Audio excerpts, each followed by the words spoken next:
Praise the lord. దేవుని నామానికి మహిమ కలుగును గాక. ఈ వీడియో చూస్తుంటున్న మా సహోదరులకు మా హృదయపూర్వక వందనాలు. మా ప్రార్థన రిక్వెస్ట్ పెట్టి ప్రార్థన చేస్తారని విశ్వాసంతో ఈ ప్రకటన పెడుతున్నామండి. దయతో వినండి, ప్రార్థన చేయండి.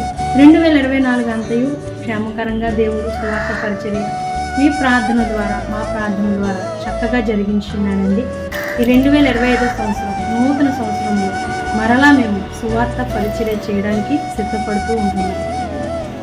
దేవుడు గడిచిన కాలంలో ఇచ్చిన వాక్కు కంటే నూతనమైన వాక్కును దైవదాసులకు నాకు కూడా అనుగ్రహించి చక్కటి సువార్త పరిచర్య జరిగినట్లు మీరు ప్రార్థన చేయండి. చక్కటి సువార్త పరిచర్య చేయడానికి కొరకై, అలాగే స్త్రీలతో మాట్లాడడం కొరకై, వ్యక్తిగతంగా వారి మనసులో ఉన్న బాధ కావచ్చు, దేవుని యొద్దకు చేరలేని స్థితిని గూర్చి కావచ్చు, వారిలో ఉన్న ప్రశ్నలకు జవాబులు గూర్చి కావచ్చు మాట్లాడవలసిన దానిగా ఉన్నాను.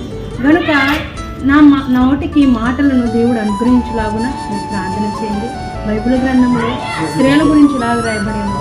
యేసుక్రీస్తు వారు మరణించి సమాధి చేయబడి తిరిగి 3వ దినాన లేచినప్పుడు, పునరుద్ధానుడైనప్పుడు మొదటి స్త్రీలే ఆయన గురించి ప్రకటన చేసింది.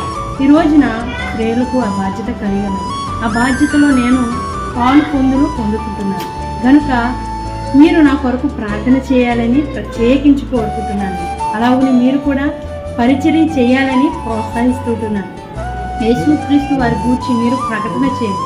ఆయన శిలువ మరణ పునరుద్ధానమును గురించి మీరు కూడా మాట్లాడడానికి సిద్ధపడండి. అలాగే వెళుతున్న మా కొరకు కూడా ప్రార్థన చేయండి.